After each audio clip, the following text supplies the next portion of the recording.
Jeremias 29:11. Esse versículo faz parte de algumas coisas que Deus tem falado comigo ultimamente. E eu custei, mas eu entendi a promessa de Deus em cima dele. E eu oro para que vocês entendam também. Enquanto estávamos na oração hoje, eu tinha anotado algumas coisas para a gente falar sobre, mas eu consegui falar essas coisas, mas de alguma forma Deus ministrou ainda mais no final, porque eu acabei falando coisas que eu não tinha programado, que eu não tinha tido a percepção enquanto eu estava estudando a palavra. E eu acredito que Deus pode poderosamente falar com você em relação a esse versículo também. Esse breve estudozinho que a gente vai fazer aqui, talvez seja uma mensagem de consolo do Senhor para você, assim como foi para mim. Na minha versão diz assim: porque sou eu que conheço os meus planos sobre vocês, diz o Senhor. Planos de bem, não são planos de sofrimento. Eu lhes darei aquilo que mais desejam, um futuro de paz em sua própria terra.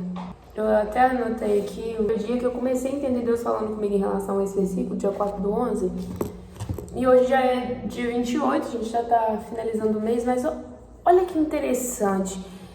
Me pegou muito ao pensamento, porque às vezes, quando a gente pensa os planos de Deus, a gente pensa, dá a impressão de que a gente pensa em algo lá na frente, algo mega distante, lá no futuro, que vai demorar para acontecer. E às vezes você está vivendo o processo e o futuro que você acredita estar distante, pode ser que aconteça amanhã, semana que vem. Os planos do Senhor a gente nunca sabe. Até em Eclesiastes 3 fala que há um tempo para cada coisa debaixo do céu, há um tempo determinado. E também a gente sabe que um dia para o Senhor é como 1000 anos é como um dia. Então assim, o nosso tempo aqui é limitado comparado ao tempo de Deus. Então a gente não pode pensar que quando esse versículo se refere a planos do Senhor, sejam planos distintos, futuros. A gente, no caso, precisa realmente entender e aceitar o planejamento de Deus. E ele vai acontecer e vai ser bem sucedido, assim como fala em Provérbios 16:3, de acordo com a nossa obediência.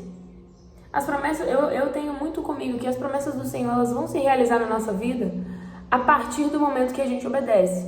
Eu não acredito, eu posso estar errada e completamente equivocada também, mas eu não acredito que, a não ser que Deus tenha dito isso, mas eu não acredito que, por exemplo, você tenha um desejo, um sonho, alguma coisa, apresentou o Senhor, começou a caminhar certinho, as coisas começaram a se alinhar para fazer com que seu sonho de fato aconteça ali, o seu desejo.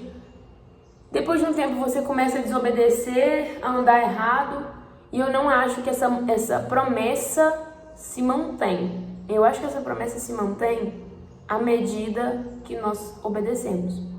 Então aqui fala: porque sou eu que conheço os meus planos sobre vocês. São planos de bem, não planos de mal.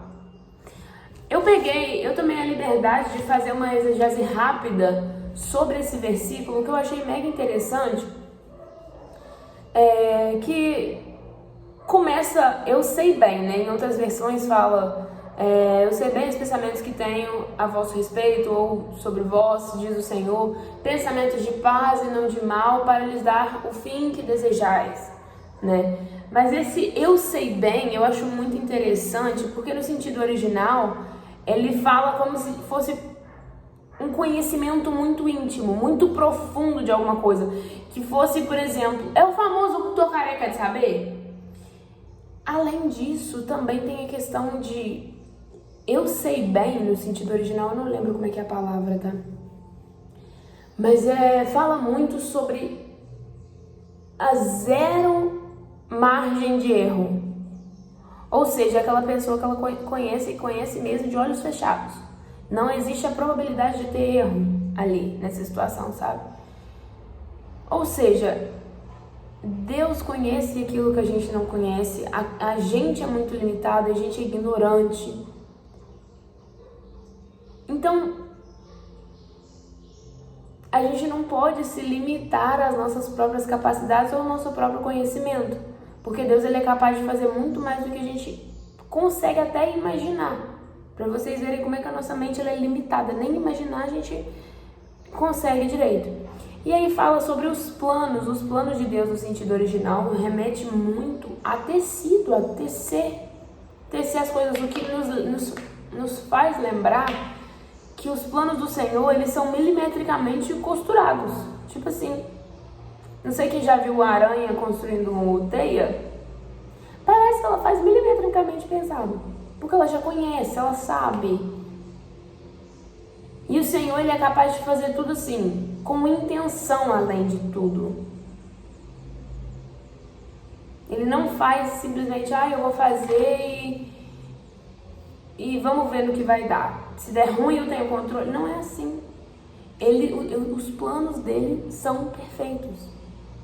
E aí, entra também na questão dos planos de paz. Paz, a gente sabe, né? Ou enfim, para quem não sabe, paz, no sentido original, significa shalom. Shalom é como se fosse, por exemplo, antigamente, eu não sei se a gente ainda tem, eu ainda tenho, tá? Costume de chegar para os mais velhos e falar benção pai, benção mãe, benção avó, benção tio, tia. A benção. Aqui é shalom. Lá em Jerusalém, Babilônia, aonde Jesus viveu. E até hoje, né? Arábia Saudita, enfim, shalom. E planos de paz, eu até anotei aqui, eu achei interessante. A tradução para o idioma deles se diz Machachavô Shalom. Não sei nem se eu pronunciei certo, mas enfim, vai Machachavô Shalom. E no famoso nossa bênção, quando a gente fala bênção, a gente às vezes nem tem a proporção do que bênção significa também, né? Bênção é muita coisa, que Deus te abençoe, que Deus te prospere, que Deus, sabe? Isso é bênção. Basicamente, Shalom é a mesma coisa. Shalom, né, que é paz, tem a ver com inteireza, plenitude, bem-estar, prosperidade real, segurança. Então, quando Deus fala planos de paz, Ele não está falando só planos de coisa tranquila, de uma vida em paz, de uma vida tranquila. O buraco é mais embaixo. Aqui Ele promete uma inteireza de plenitude, de bem-estar, de prosperidade, segurança.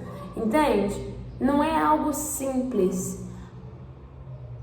E não de mal, que fala aqui, ó, velô lerará, que é o jeitinho deles de falar também. Eu tenho que aprender essa letra, eu acho muito esse idioma. Naquela época, o povo de Israel, eles estavam indo para um exílio, não lembro se era na Babilônia, eu acredito que era, ou estavam saindo de Babilônia, não lembro, não tenho certeza, tenho que reler. Mas todo mundo estava pensando como se fosse algo muito ruim, como se fosse algo pesado, como se o exílio fosse algo mal mesmo, sabe? Por isso que eles estavam com medo, eles estavam achando que, poxa, Deus está levando a gente para um lugar ruim, para um lugar mal, para um lugar de sofrimento. Mas só que não era um mal destrutivo, na verdade era uma disciplina restauradora. Então, quando a gente não entende o processo, quando a gente está muito aflito, quando a gente está cheio de dúvida, a gente está incerto sobre trocentas coisas e não sabe nem se a situação nossa vai chegar a resolver, de tão embaraçosa que ela se encontra, que era a forma como eu acredito que o povo de Deus estava nessa situação, porque o processo ele realmente não é bom. A gente deve se lembrar de Jeremias 29:11, porque sou eu que conheço os meus planos sobre vocês. Não são planos de sofrimento, não. Eu vou dar para vocês aquilo que vocês desejam, um futuro de paz em sua própria terra. Então, o que remete que a gente vai passar por tribulações e dificuldades, eu acredito que até em Mateus fala isso, acho que é Mateus, se não me engano, que no mundo tereis aflições, mas Cristo venceu o mundo, então vamos ficar em paz com essa situação. Aqui no mundo as coisas são irrelevantes, elas são passageiras, por mais que a gente tenha que nos preocupar com certas situações e temos responsabilidades, etc. Mas o foco é o espiritual. E se a gente estiver sofrendo por Cristo, por amor de Cristo, vale muito mais a pena do que tá super bem aqui na Terra, por exemplo, sabe? E o momento ele pode ser ruim, mas ele não é eterno, sabe? O problema nosso é que a gente, muitas das vezes, quer passar na frente de Deus. A gente, por não entender os planos do Senhor, por não ver, por nós não vermos uma clara realização daquilo que está destruindo a gente por dentro, enfim, porque a gente não consegue ver na nossa limitação, a gente quer passar à frente de Deus, tentar resolver por nós mesmos. Quando na verdade, se você entregar essa situação para o Senhor e orar, Senhor, eu não tenho controle, que o Senhor prevaleça sobre mim. E confiar em Deus, o próprio Deus vai direcionar você vai ter a sua parte. Mas quando você tiver a sua parte, aí você vai agir em cima. Você não é para ser o papel de Deus ali, não. E tentar resolver a situação sozinho. Na verdade, entrega. Em Provérbios, licença, em Provérbios 16:3 fala sobre isso. Deixe nas mãos do Senhor tudo quanto você faz e todos os seus planos serão bem-sucedidos. Entrega esse fardo para Cristo e ora para que ele prevaleça. Não tenta agir na imprudência achando que está sendo sábio. Não está. Porque só o Senhor conhece os melhores planos. Ele, na sua infinita onisciência, ele sabe o que é melhor para cada um de nós. Então, às vezes, você fica querendo passar por cima e tentando, sabe, arrumar alguma maneira para... Não tenta. Deixa nas mãos do Senhor, ele sabe o que ele faz. E de verdade, ora confiando. Porque os planos dele são melhores e os planos do Senhor não querem te destruir. Por muito tempo eu achei que Deus estava derramando o cálice da ira dele sobre mim. E não estava, não. É a disciplina restauradora. Tá? Na medida do possível, conta comigo. Se quiser colocar aqui nos comentários o que você está passando, alguma situação, que aí eu e as outras pessoas que forem assistindo, a gente ora em cima. E creia que Deus está no controle. Não simplesmente jogue palavras ao vento. Mas tenha certeza de que Deus está no controle. E os planos dele não são de sofrimento. Ainda que no momento a gente passe por tribulações. Tá bom? Espero que vocês tenham se identificado de alguma forma com esse vídeo. E de novo, contem comigo, na medida do possível, e com as minhas orações também. Um beijo!